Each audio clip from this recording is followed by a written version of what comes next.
दोस्तों, रोज़ की तरह लेकिन ब्लॉग में सबका हार्दिक स्वागत है। सबके मंगल हो उसकी कामना के साथ बड़ों को मेरा नमस्कार, छोटों को मेरा आशीर्वाद।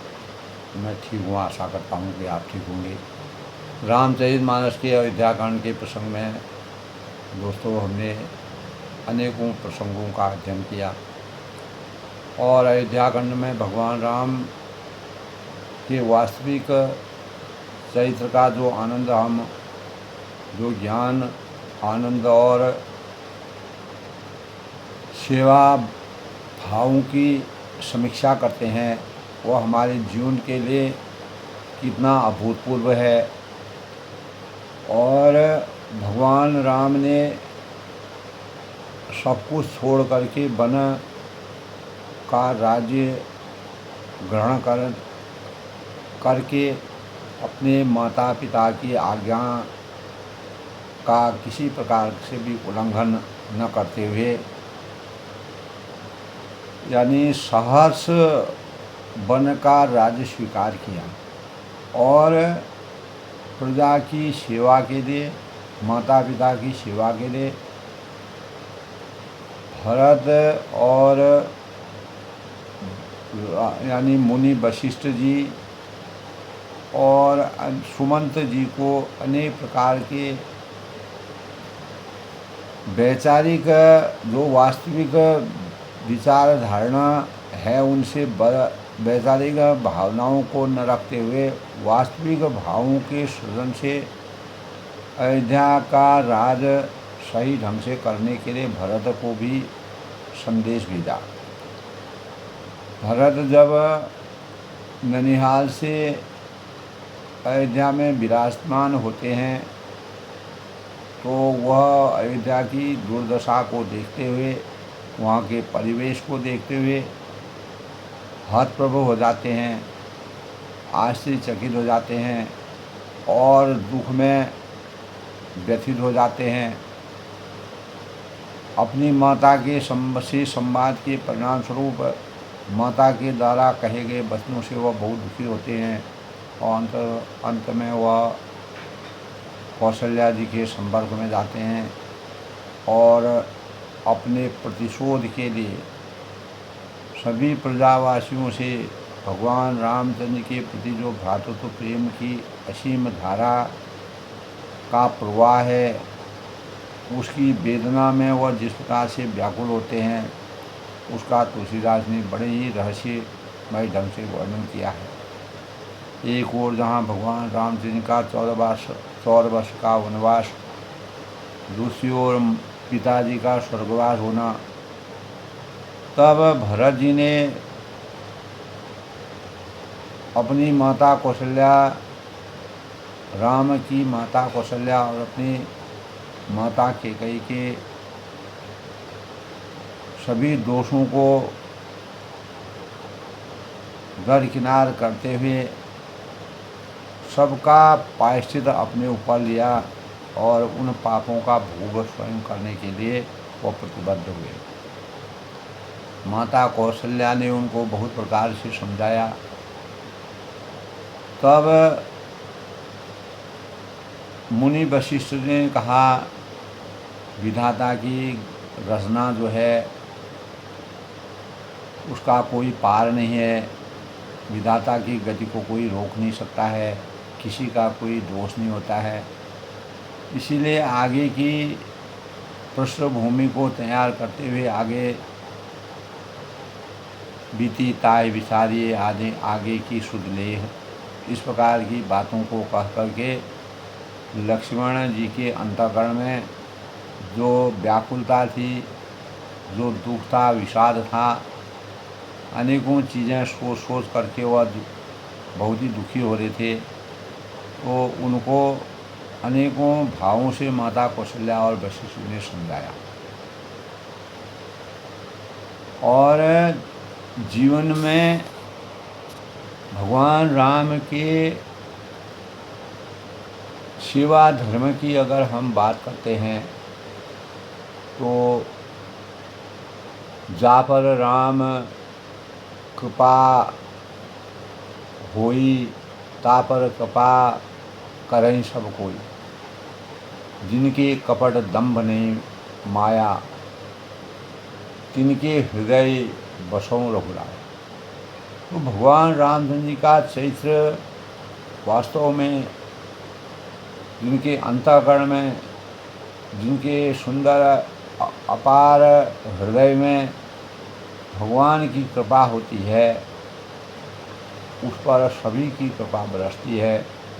जिनके अंतःकरण में न कपट है, न दंभ है, न कोई अभिमान है, न माया है, न मोह है, और उन्हीं के अंतःकरण में भगवान राम विराजमान करते हैं। तुलसीदास जी ने इस प्रकार का वर्णन किया है।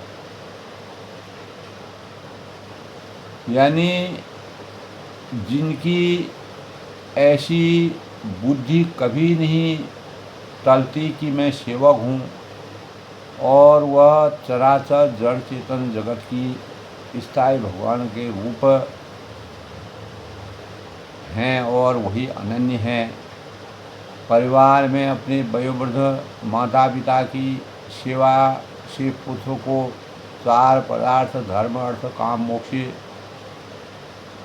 से भरा आशीर्वाद प्राप्त होता है।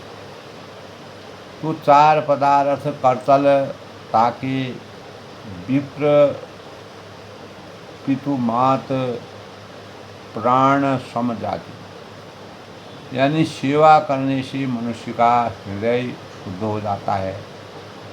इसीलिए भगवान राम ने सेवा के भावों से अपने जीवन को समर्पित किया। उसमें प्रेम है, दया है, सरलता है, विनम्रता है, त्याग, उत्साह और परोपकार करने के सुंदर गुण विद्यमान हो जाते हैं। वही गुण जो है भरत जी के अंतःकरण में अपने भ्रातृत्व प्रेम के प्रति उमड़ पड़े, और उन्होंने त्याग पूर्वक, भगवान रामचंद्र जी जब त्याग पूर्वक सेवा करना अत्यंत ही सराहनीय माना। इसी धर्म के विषय में श्री रामचरितमानस में यह भी कहा गया है कि शिव दधीच हरिश्चंद्र नरेशु, सहे धर्म हित कोटि कलेशु। पति की सेवा करने वाले महासती अनुसुईया के पति की सेवा करके इतना तपोबल प्राप्त किया था, जिससे एक बार ब्रह्मा विष्णु महेश ही उन्होंने शिशु बना दिए। इसी प्रकार का चरित्र भगवान रामचंद्र जी, लक्ष्मण जी और सीता जी ने रामचरितमानस में एक प्रेरणा के स्रोत के रूप में अवतरित किया है। रोगी है, दरिद्री है, अशिक्षित है, अविकसित है, मानसिकता की सेवा करके उसे स्वस्थ, संपन्न और सुशिक्षित और सुविकसित करने का संकल्प लेकर अति वेग से सत्कर्म में जुड़ जाने से मनुष्य जाति की भलाई हो सकती है। तो भरत जी के अंतःकरण में भगवान राम के प्रति जो आसक्ति और प्रेम और स्नेह के भाव व्याप्त हुए, तो हमारे शास्त्रों और दोस्तों अनुभवशील मनीषी बताते हैं कि ईश्वर निमित्त सेवा करने वाले शरीर से ही, जिस प्रकार भरत जी ने भगवान रामचंद्र की सेवा में सर्व अपने को समर्पित किया, शरीर में ही प्रभु का राम प्रकट होते हैं। और आत्मवत सर्वभूतेषु, यानी वसुदेव कुटुंबकम को की भावना विकसित होती है। सेवा धर्म का पालन करने से वह कोख गौरवान्वित होती है, जिससे इस अद्वितीय मानव की रचना हुई है, मानव की उत्पत्ति हुई है।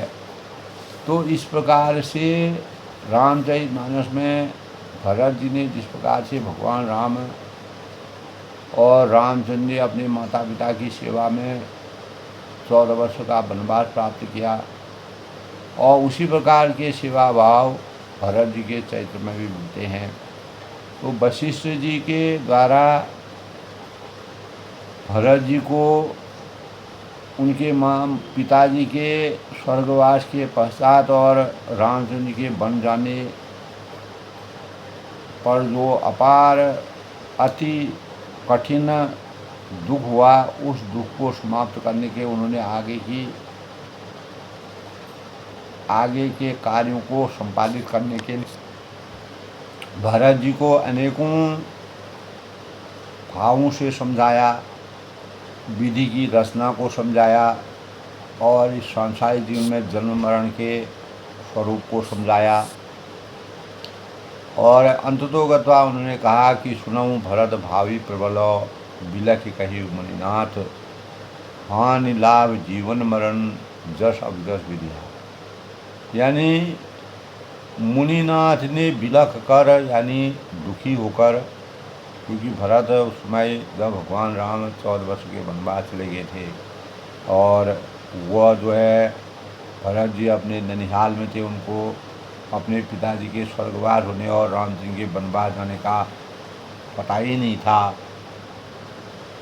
तो तब वशिष्ठ जी ने जो कुलगुरु थे उनसे कहा कि हे भरत सुनो, भावी होनहार बड़ी बलवान होती है।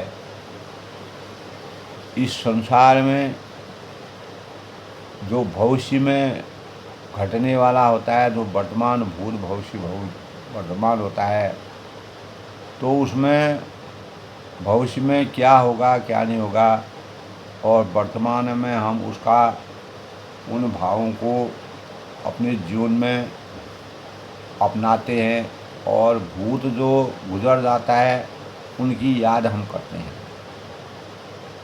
तो हानि है, लाभ है, जीवन है, मरण है, यश है, अपयश है, ये सब विधाता के हाथों में है।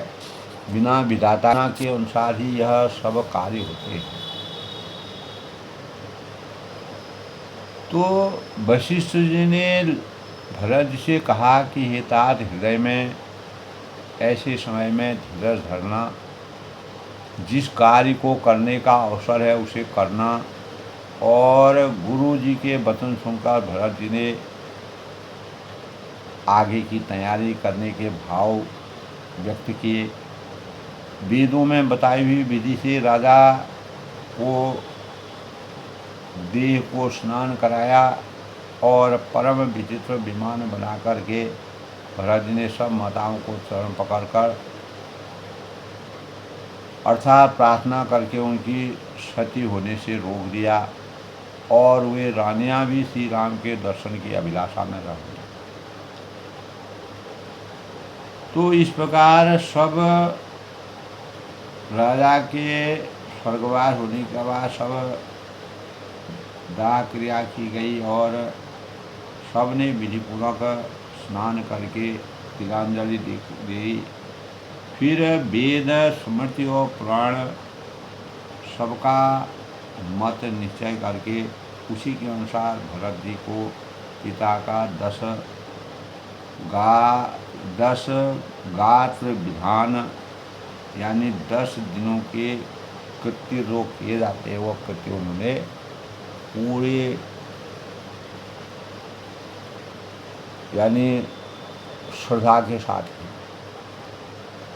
तो मुनि श्रेष्ठ वशिष्ठ ने जहाँ जैसी आज्ञा थी वहाँ भरत जी ने वैसा ही किया और हजारों प्रकार से शुद्धता और पवित्रता के मानकों से विधिपूर्वक सब दान दिए।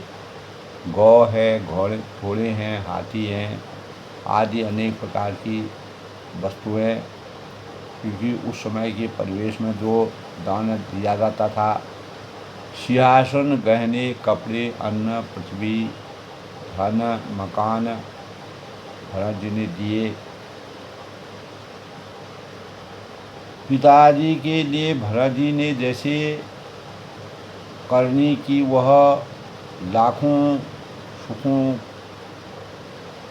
लाखों मुखों से भी उसका वर्णन नहीं किया जा सकता। तुलसीदास ने इस प्रकार का वर्णन किया है। जो श्रद्धा भाव, जो प्रेम भाव, जो समर्पण की भावना उनके अंतर्गत थी, जो विधि विधान के साथ उन्होंने अपने कार्य में अपने लक्ष्यों को पूर्ण किया, तब शुभ दिन शोध कर श्रेष्ठ मुनि वशिष्ठ ने वशिष्ठ जी आए और उन्होंने मंत्रियों तथा सब महाजनों की को बुलवा करके सब लोग राज्यसभा में जाकर बैठ गए। तब मुनि ने भरत जी तथा शत्रुघ्न जी दोनों भाइयों को बुलाया और भरत जी को वशिष्ठ जी ने अपने पास बैठा लिया और नीति और धर्म से सजी हुई भाव को कह करके उनको ज्ञान का वर्धन किया। पहले तो केकई ने जैसी कुटिल करनी की थी, माता केकई ने श्रेष्ठ मुनि ने वह सारी कथा उनको समझाई बुझाई, उसका निदान बताया। फिर राजा ने धर्म व्रत और सत्य की सराहना की और जिन्होंने शरीर त्याग कर प्रेम को निभाया। श्री रामचंद्र के गुणशील और स्वभाव का वर्णन करके मुनिराज के नेत्रों में यद्यपि जल भर आया, वे शरीर से पुलकायमान हो गए। फिर लक्ष्मण जी और सीता जी के प्रेम की बड़ाई करते हुए ज्ञानी मुनि शोक और स्नेह में मग्न हो। तो भरत जी के अंतःकरण को काल परिस्थिति, देश काल परिस्थिति के अनुसार उन्होंने किस प्रकार के कार्य किए, तब उन्होंने कहा कि मुनिनाथ जो है बिलख कर यद्यपि दुखी हुए, कहा कि हे तात यानी सुनो, भावी होनहार, इस संसार में होनहार बड़ी बलवान होती है, उसके रहस्य को कोई नहीं जानता है, कल क्या होने वाला है, हानि है, लाभ है, जीवन है, मरण है और यश है, अपयश है, यह सब विधाता के अधीन होता है। विधाता जिस समय जैसा वातावरण हमको देते हैं उस समय हमको वही कार्य करना पड़ता है। तो सेवा धर्म की वास्तविक भाव जो भगवान राम और भरत जी के अंतःकरण में थे, उन भावों को तुलसीदास जी ने रामचरितमानस के अयोध्याकांड में राजा के स्वर्गवास और रामचंद्र के वनवास के परिणाम स्वरूप भरत जी के अंतःकरण में इस प्रकार के भावों के से दुखी जब वह हो गए थे, तो उनको अनेकों सीख दे करके विधाता की गति और रचना के बारे में प्रेरणामय बातों को सुना करके आगे के कार्यों को संपन्न करने के लिए प्रतिबद्धता व्यक्त की। तो दोस्तों, ये कल के प्रसंग की बात है। आज के प्रसंग में सबसे पहले हम आज के शुभ पंचांग की आज दोस्तों 22 जून 2025 आषाढ़ मास के कृष्ण पक्ष की एकादशी तिथि सुबह 7:19 से और अगले दिन 4:27 तक सुबह सर्वार्थ सिद्धि योग का संयोग रहेगा। योगिनी एकादशी का व्रत करने से, ध्यान करने से, विधि विधान से, भगवान विष्णु का पूजन करने से अनेक प्रकार के मनोवांछित कामनाओं की पूर्ति होती है। विक्रम संवत 1982 शक संवत 2082 शक संवत 1947 ग्रीष्म ऋतु सूर्य उत्तरायण में सिद्धार्थी नाम संवत्सर मूला नक्षत्र का संयोग रहेगा। और आज के शुभ मुहूर्त की बात करें तो अभिजीत मुहूर्त आज 12:55 से 12 यानी 11:55 से 12:57 तक। अमृतकाल आज दोस्तों 1:43 से 3:11 तक। और आज जो है ब्रह्म मुहूर्त 4:04 से 4:44 तक। राहु काल, जिसके दौरान किसी भी शुभ कार्य को करना वर्जित माना गया है, 5:38 से 7:22 तक।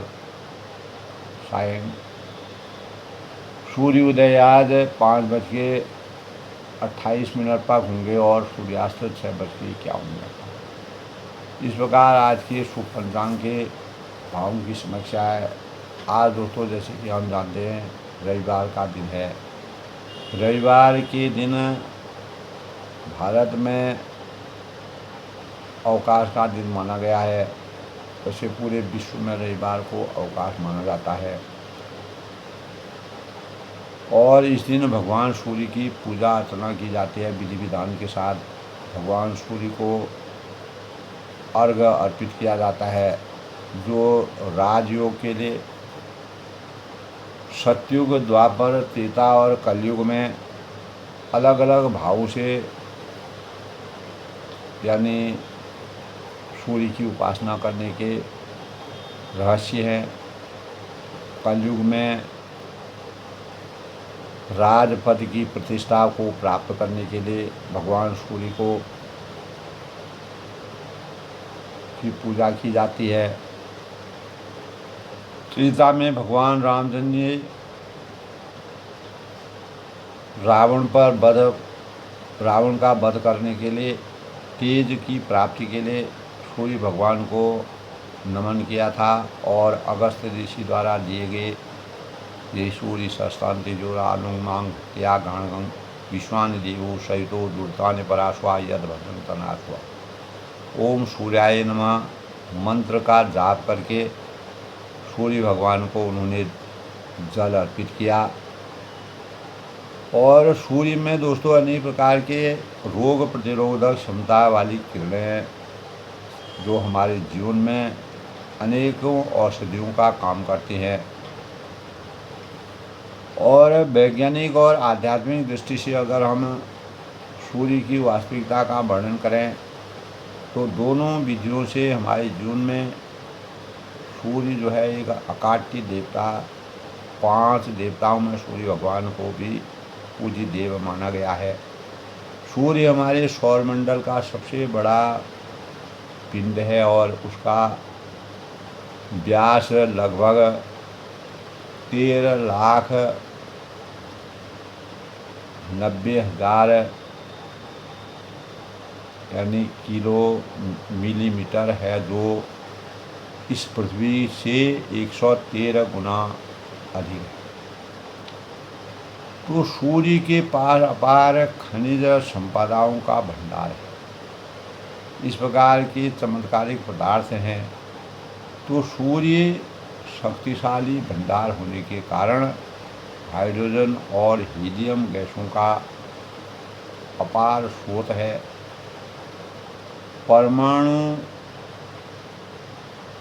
परमाणु विनाश की प्रक्रिया द्वारा जब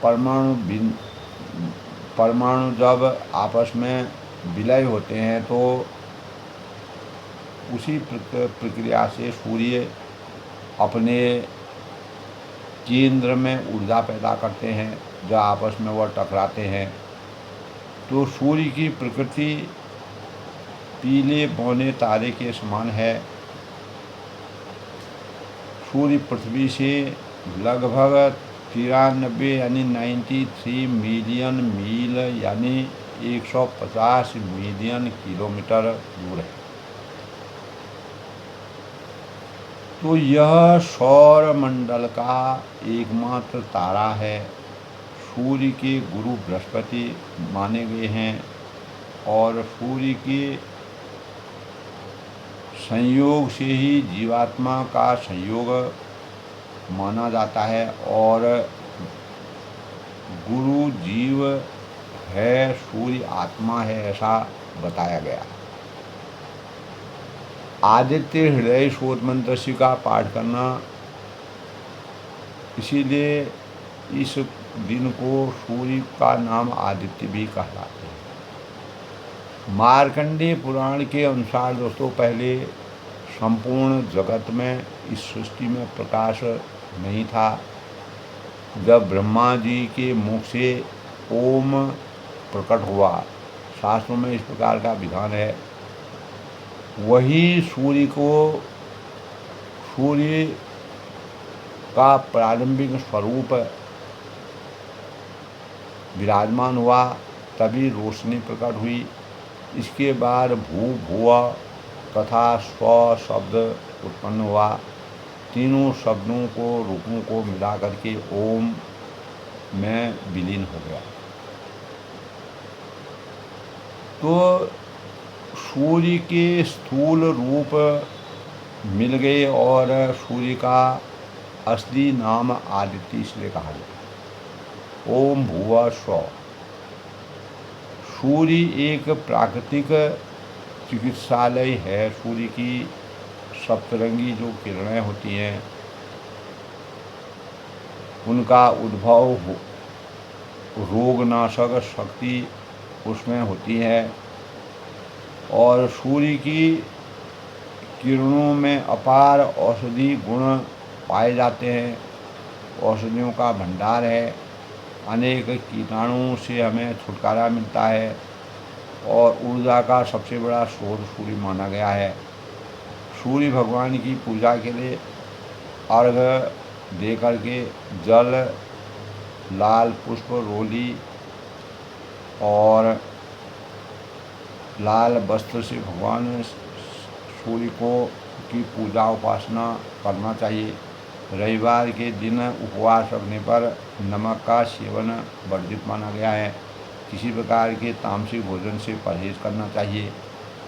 और भगवान सूर्य समृद्धि व तेज प्राप्ति के मानक हैं। ज्योतिष के अनुसार पंच देव में स्थान भगवान शिव हैं, गणेश हैं, विष्णु हैं, दुर्गा है और सूर्य का माना गया है। उसमें सूर्य भगवान भी शामिल हैं। तो जल में रोली प्रकाश यानी रोली डालकर लाल पुष्प और लाल वस्त्र डाल करके भगवान सूर्य की पूजा की जाती है। सूर्य दोष दूर होते हैं और रोजाना सुबह सूर्य को अर्घ्य देना चाहिए, जिससे हमारा अज्ञान दूर होकर ज्ञान का संचार हमारे जीवन में होता है। ओम भुव स्व तत्सवितरणीयं भर्गो देवस्य धीमहि धियो यो न प्रचोदयात्। इस मंत्र का जाप करना चाहिए। ओम शं सूर्याय नमः। तो इस प्रकार हमारा सूर्य हमको कलयुग के अनुसार हमको राजयोग हमारा प्रबल होता है, ऐसा हमारे शास्त्रों में कहा गया। तो दोस्तों, अयोध्या कांड में जब मुनिनाथ ने बिलख कर दुखी होकर भरत जी से कहा कि सुनो, भविष्य में होनहार बलवान ही होती है और हानि है, लाभ है, जीवन है, मरण है, जश है, अपयश है, ये सब विधाता के हाथ में है। आगे क्या कहते हैं? अस विचार के देवों दोषु व्यर्थ काय घर की जो दोषु। तब वशिष्ठ मुनि कहते हैं कि ऐसा विचार कर, ऐसा मंथन कर, किसे दोष दिया जाए। इस संसार में हमारा अगर हानि हो रही है, लाभ हो रही है, हम यश पा रहे हैं, अपयश पा रहे हैं, मरना है, जीना है, इसके लिए कोई भी दोषी नहीं है। विधाता की गति के अनुसार या अपने चक्र के अनुसार इनका उतार चढ़ाव चलता रहता है, आवागमन चलता रहता है। व्यर्थ काय पर कीजिए रोषु। और व्यर्थ में किस पर क्रोध किया जाए, किससे खुश हुआ जाए। तो तात विचार करो मन माही। तब वह भरत जी से कहते हैं कि हे तात, मन में विचार करो, मंथन करो, इसकी गूढ़ता को समझो। सोच जोग दशरथ नपना ही। राजा दशरथ सोच करने के योग्य नहीं है, क्योंकि उन्होंने धर्म अर्थ काम मोक्ष की प्राप्ति करनी। सोचिय विप्र जो वेद विहीन, उस ब्राह्मण के बारे में सोच किया जाता है जो वेदों से का भी ध्यान नहीं रखता है, वेदों का मान सम्मान नहीं करता है। तजी निज धर्म विषय लय लीना, और जो अपने धर्म को छोड़कर विषय भोगों में लीन रहता है, राजा के लिए तो इस प्रकार का कुछ है ही नहीं। सोचिए न पही जो नीति न जाना, उस राजा का सोच करना चाहिए जो नीति मान सम्मान धर्म के मर्यादा के अनुसार नहीं जानता, नहीं चलता है। जी न प्रजा प्रिय प्राण समाना, जिस राजा को प्रजा प्राणों के समान प्यारी नहीं है, उस राजा के बारे में सोच किया जाता है। तो दशरथ जी ने हमेशा अपने सामर्थ्य को उजागर रखते हुए प्राण जाए पर वचन न जाए ऐसे भावों से रघुकुल की रीति नीति और मर्यादा को हमेशा जीवित रखा। सोचिए बसों उपन्न धनवानों, उस वैश्य का सोच करना चाहिए, व्यापारी का जो धनवान होकर भी कंजूसी करता है। अपार धन परमात्मा द्वारा दिया गया है लेकिन वो कंजूस करता है। जो अतिथि से भगत सुदामी, और जो अतिथि तथा जो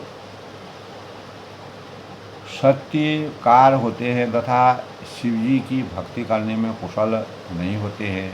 सोचिए शूद्र विप्र अवमानी, उस शूद्र का सोच करना चाहिए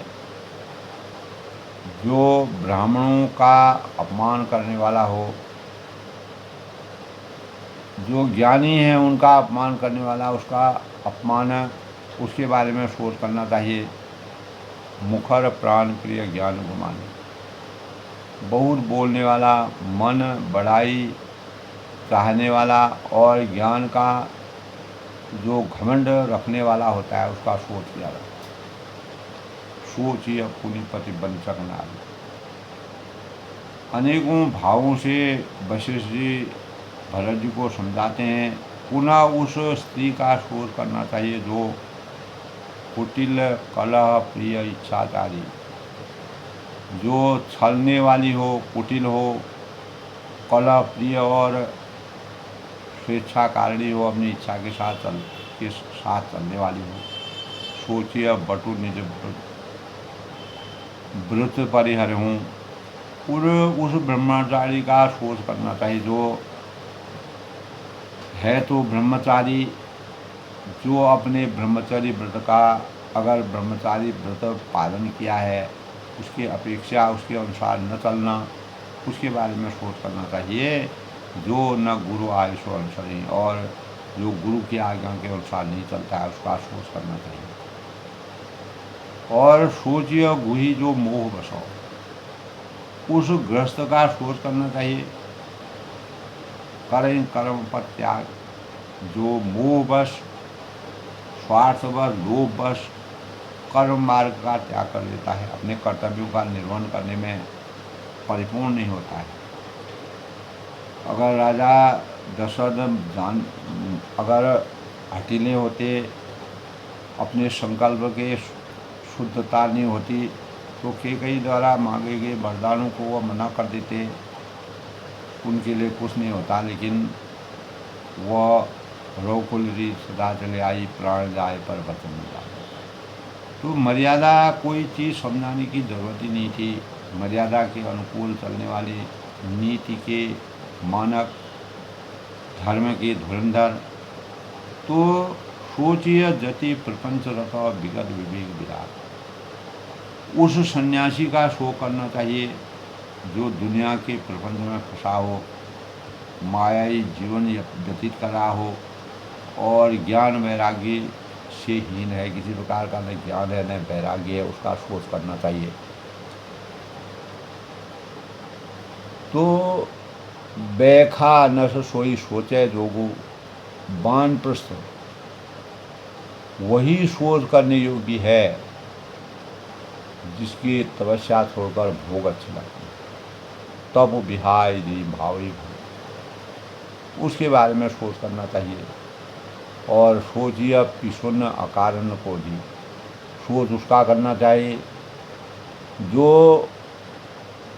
यानी चुगलखोर हो, इधर की बात उधर कर रहा हो और बिना ही कारण क्रोध करने वाला हो, जनित जनक गुरु बंधु विरोधी तथा माता पिता गुरु और भाई बंधुओं के साथ विरोध रखने वाला हो, उनसे दूरी बनाने वाला हो, उनके बारे में सोच करना चाहिए।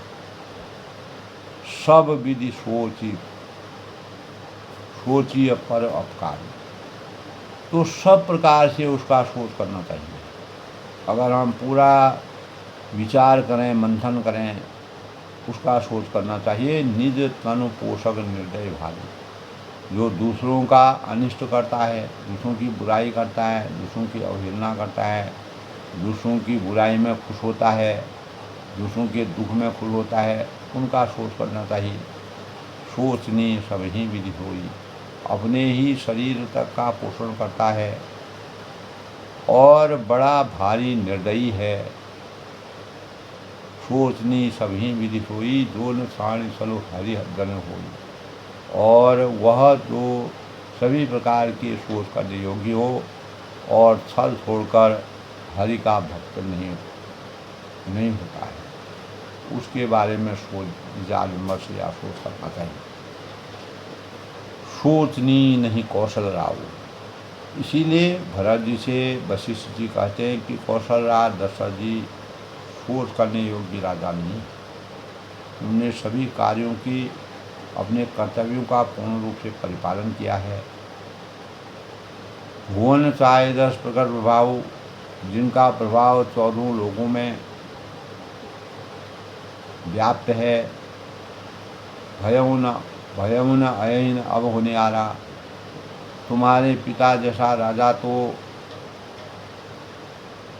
भरत जी से कहते हैं कि आपके दशरथ जैसा राजा इस पृथ्वी मंडल में, भूमंडल में न आज तक हुआ है और न इस समय वर्तमान में है, और भविष्य में आशा भी नहीं की जाती है कि इस प्रकार का राजा अवतरित हो। विधि हरि हरु सुरपति दिशना था, तो ब्रह्मा विष्णु महेश इंद्र और दिव्यपाल सभी दशरथ जी के वरने सब दशरथ गुण गाथा, सभी दशरथ जी के गुणगानों का अपने अंतःकरण से उनका गुणगान करते हैं, उनके जीवन का मनन करते हैं, अध्ययन करते हैं और उनके बारे में शुभता के भावों को सोच करके अपार ज्ञान और प्रेरणा के भावों से तृप्ति मिलती है। तो कौशल राज दशरथ जी तो किसी भी प्रकार से भी सोचने के योग्य नहीं है। उन्होंने सब कार्यों को परिपूर्ण किया है। और भुवन चाहे 10 प्रकट प्रभाव, 14 लोगों में, यानी जिनका प्रचार 14 लोगों में प्रकट है, सर्व जगह व्याप्त हैं, सर्वे गुणा संपन्न हैं, और जिनके अंतःकरण में अयंग निजो पर्वती गणना लघु चेष्टा इस प्रकार की प्रवृत्ति नहीं है, मेरा है, ये तेरा है, उनके लिए सारा संसार एक है। तो तुम्हारे पिता जैसा राजा तो इस संसार में न हुआ है, न है, न होगा, भविष्य में होगा।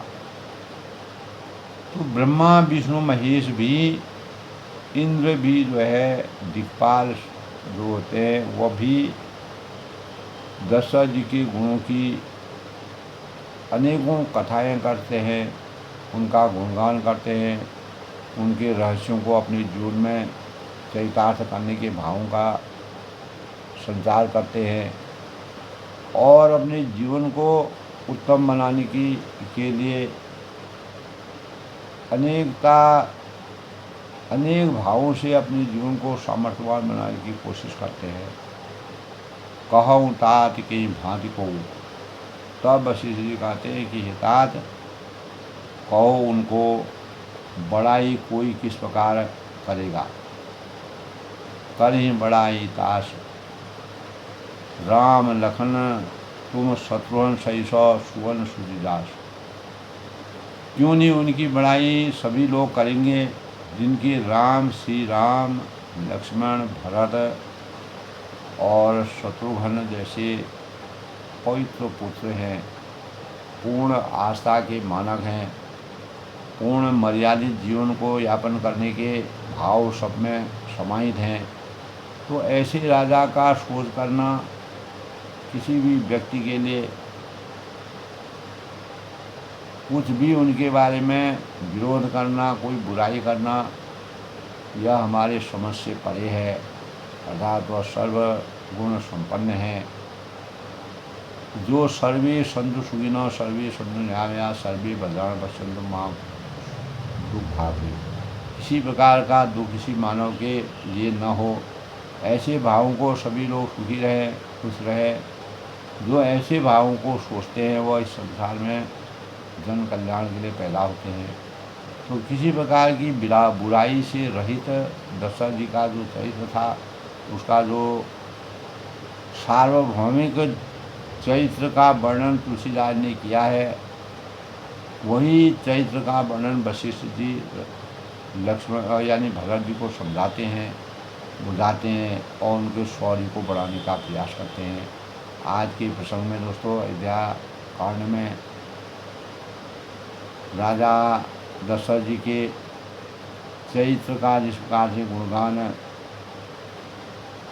मुनि वशिष्ठ जी करते हैं, तो वह धन्य हो जाते हैं।